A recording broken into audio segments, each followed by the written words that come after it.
السلام علیکم ورحمۃ اللہ وبرکاتہ۔ ناظرین، حضرت حذیفہ رضی اللہ تعالیٰ عنہ سے روایت ہے کہ جب ہم رسول اللہ صلی اللہ علیہ وسلم کے ساتھ کسی کھانے میں شریک ہوتے تو ہم کھانے میں اس وقت تک ہاتھ نہ ڈالتے جب تک رسول اللہ صلی اللہ علیہ وسلم اپنا ہاتھ ڈال کر پہل نہ فرماتے۔ ایک مرتبہ ہم کھانے میں آپ کے ساتھ شریک تھے کہ اچانک ایک لڑکی آئی، گویا کہ اسے ڈھکیلا جا رہا ہے، یعنی تیزی سے آئی اور کھانے میں ہاتھ ڈالنے لگی تو رسول اللہ صلی اللہ علیہ وسلم نے اس کا ہاتھ پکڑ لیا۔ پھر ایک دیہاتی آیا اور وہ بھی اتنی تیزی سے آیا گویا اسے بھی ڈھکیلا جا رہا ہے، پس آپ صلی اللہ علیہ وسلم نے اس کا بھی ہاتھ پکڑ لیا۔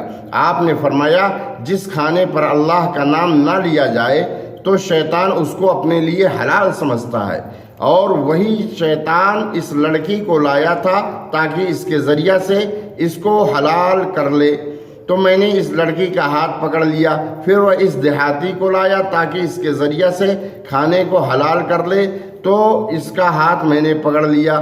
قسم ہے اس ذات کی جس کے ہاتھ میں میری جان ہے، یقیناً شیطان اس کا ہاتھ ان دونوں کے ہاتھوں سمیت میرے ہاتھ میں ہے۔